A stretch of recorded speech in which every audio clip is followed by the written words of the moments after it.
ऐसे ही एक मुनि हमारे बीच पे विराजमान है, आदरणीय डॉक्टर नीलिम जी त्रिपाठी साहब। आदरणीय डॉक्टर नीलिम जी त्रिपाठी साहब का पुष्पमालों से स्वागत करें। आप सभी से अनुरोध है, कृपया करतल ध्वनि से स्वागत करें।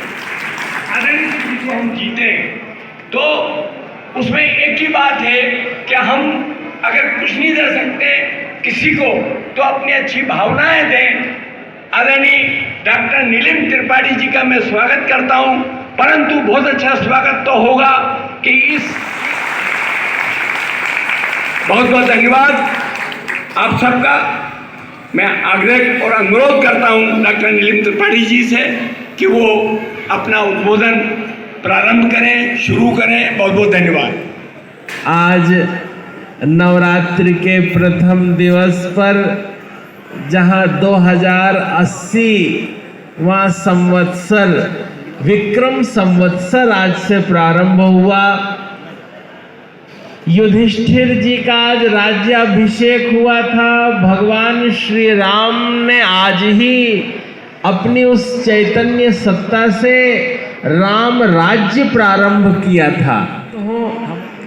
हमारे जीवन में श्रीमद् परमहंस परिव्राजकाचार्य श्रोत्रिय ब्रह्मनिष्ठ जूना पीठाधीश्वर आचार्य महामंडलेश्वर पूज्यपाद स्वामी अवधेशानंद गिरी जी के शिष्यों में जिस तरह का शील, संकोच, व्यवहार कुशलता, धर्म परायणता होनी चाहिए, आज लगता है कि प्रभु प्रेमी संघ आष्टा के आप सभी के अंदर गुरुदेव भगवान की छवि विद्यमान है। आपके अंदर भगवान की कृपा अनुस्यूत है। किसी व्यक्ति कौशल राज्य यह पृथ्वी का संपूर्ण वैभव युक्त चक्रवर्ती सम्राट है वो, और उन्होंने सर्वस्व दान कर दिया है। प्रातः काल उठ करके सभासदों को बुला करके उन्होंने अपना सर्वस्व दान कर दिया। दान कर देने के बाद उन्होंने दक्षिणा भी प्रदान की, और आज भी उनका मुख देखने से पाप लगता है। जीवन को धर्म और मर्यादा में नहीं बांधा है, ऐसा उच्छृंखल जीवन भी जीने का क्या अर्थ है। पशु तो दिन रात घूमते रहते हैं, सारा जीवन जी लेते हैं, लेकिन धर्म के अभाव में वे पशु कहलाते हैं। और मनुष्य में धर्म है, यही उसकी मनुजता है, यही गुरु का प्रेम और विश्वास है कि आपके अंदर संस्कार का उदय हो रहा है। धर्मो ही तेषो मधिको विशेषः। ये मनुष्य में जो धर्म है 84 लाख योनियों में सारे, केवल ये मनुष्य ही एकमात्र कर्म योनि है। अगर कोई व्यक्ति समझता है तो अपने इसी कर्म से उस परम पद को प्राप्त कर लेता है। प्रत्येक व्यक्ति पर 3 ऋण चढ़े हुए हैं। देव विष्णु है, एक महेश है, एक सत्व है, एक रज है, एक तम है।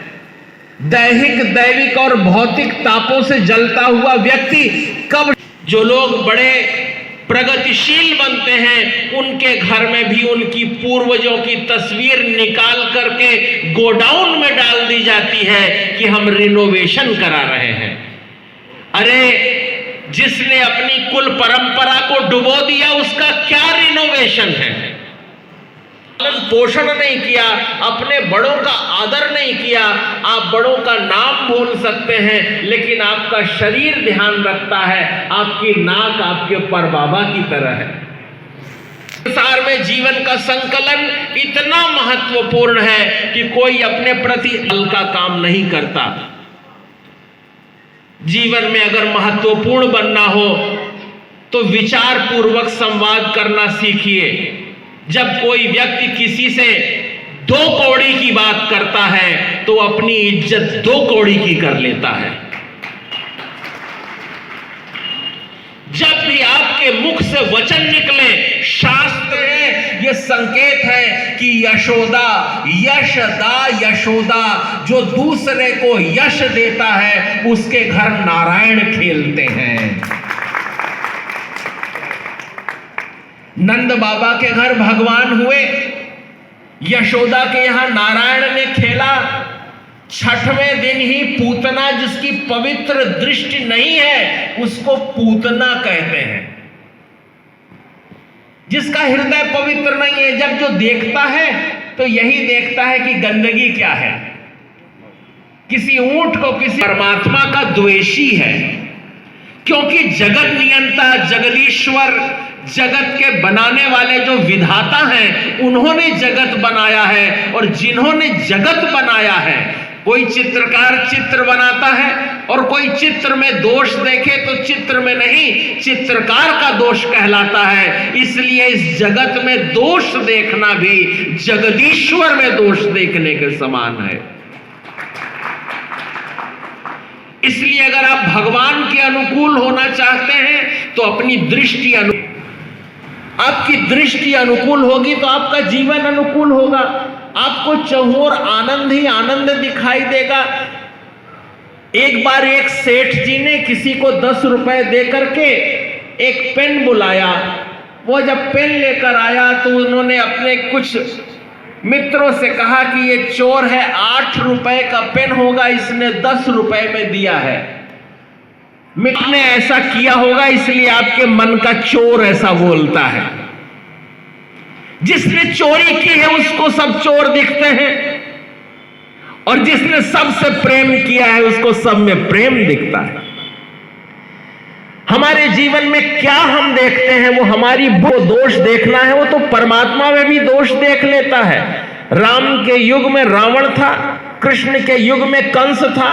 आज भी बड़े आतताई लोग रहते हैं, लेकिन उस समय में भी भगवान की सत्ता ने यह बताया कि धर्म की जय होती है, मर्यादा की विजय होती है। तृण धर ओट कहत बैदेही, सीता जी ने तिनके का ओट किया, आंखों में लज्जा होती है। रावण की हिम्मत नहीं पड़ी कि सीता जी का स्पर्श कर ले। लंका में रहती हुई मां भगवती जगत जननी सीता जी कितनी पावन और पवित्र। देखिए, अगर कोई महान से महान प्रतापी हो, सोने की लंका भी बना ले, लेकिन अगर गलत काम करता है तो उसका सगा भाई उसको छोड़ के चला जाता है। हमें यह रामायण से शिक्षा लेनी है। इसलिए लोग धर्म का साथ देते हैं, सत्य का साथ देते हैं। आप कम से कम बोलिए, पर जब बोलिए बहुत अच्छा बोलिए। आपके विचार अच्छे रखिए। देने वाले परमात्मा हैं, 1000 हाथों से देते हैं। आपको पता नहीं चलेगा कब आपको कुछ सरका दिया। जब आप पैदा हुए तो आपके दांत नहीं थे, लेकिन भगवान ने सबसे पहले आपके लिए दूध की व्यवस्था की। दूध की व्यवस्था किसने की? नारायण ने की, परमात्मा ने की, और सबके लिए करते हैं। जब आपके दांत आए तो आपके लिए उन्होंने अन्न की व्यवस्था की। शास्त्र हमारे कहते हैं कि जब छोटा सा कोई पक्षी पैदा होता है, गौरैया का बच्चा पैदा होता है, तो वो केवल ची ची करता है, नेत्र तक नहीं खुले होते। तब वो गौरैया उड़कर जाती है। कभी उसने संचय नहीं किया, कभी हड़पी, कभी भाई के प्रति प्रतिकूल चिंतन नहीं किया, किसी से द्वेष नहीं किया, लेकिन उड़कर जाती है। उसको अपने लिए भी दाना मिलता है। और उस छोटे देखिए हुए परमात्मा जब छोटे से छोटे जीव के प्रति भी इतने करुणावान है, तो आप उन पर विश्वास रखिए। जो भगवान पर विश्वास रखता है उसके जीवन में भय नहीं होता। जिसको भय है उसको परमात्मा पर विश्वास नहीं है, और जिसको विश्वास है उसको निर्भय होना चाहिए। निर्भयता पर, अरे जिसका हृदय कलुष में, द्वेष में जल रहा हो, वहां भगवान कैसे आएंगे? अरे भगवान को बुलाकर बिठाने के लिए पहले स्थान तो बनाइए। शबरी ने सारे जीवन अपना आश्रम निर्मल बनाया, रास्ते बुहारे। ये द्वारिका की घटना है। और भगवान के मित्र सुदामा जी कहां से चले? पोरबंदर से चले। पोरबंदर से द्वारिका को मुझे गुरुदेव के चरणों में अर्पित करता हूं। गुरु जितने महान हैं उनके शिष्य भी उतने महान बने, यही मेरी इच्छा है। हरि ओम, हरि ओम, हरि ओम। बहुत बहुत साधुवाद।